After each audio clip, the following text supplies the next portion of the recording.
आपण बघूयात जगातलं सर्वात शुद्ध पिण्यायोग्य पाणी कोणतं असतं आणि कोणतं पाणी प्यावं।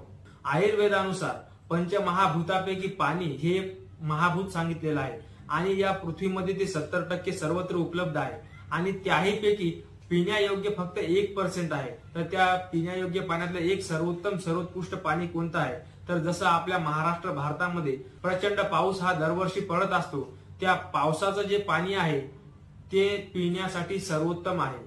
आणि त्याहीपेक्षा आणखी पुढचं सांगतात की पहिल्यांदा पडलेलं पाणी हे जरा अशुद्ध असते आणि जेव्हा दुसऱ्यांदा जे पाणी पडेल, पाऊस होईल दुसऱ्या तिसऱ्या दिवशी, ते सर्वोत्तम सर्वोत्कृष्ट पाणी पिण्यायोग्य आहे असं आयुर्वेद सांगतो।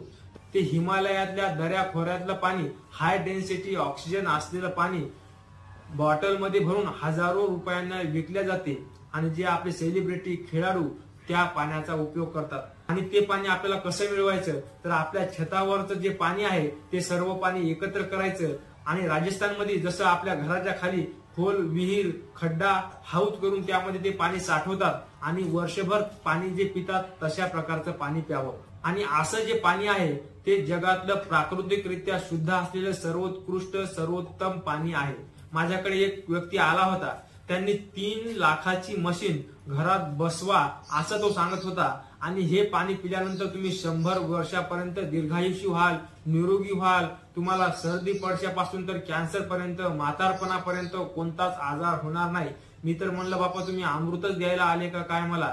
आणि जेव्हा आयुर्वेदामध्ये रिसर्च केला तेव्हा आयुर्वेद सांगतो की 1 नंबरवरती दुसऱ्यांदा जो पाऊस पडतो ते आणि त्याही नंतर 2 नंबरवरती जे पाणी आहे ते उकळून थंड केलेलं पाणी पिलं तर कोणत्याही मशीनची आरोची कोणत्याही तुमच्या महागड्या पॅकिंग वॉटरची तुम्हाला गरज पडणार नाही आणि तेच पाणी निसर्गाने तुमच्याकरता सर्वोत्तम सर्वोत्कृष्ट सर्वात योग्य सर्व पोषक तत्वांनी परिपूर्ण असलेलं पाणी तुम्हाला फुकट उपलब्ध करून दिलेलं आहे।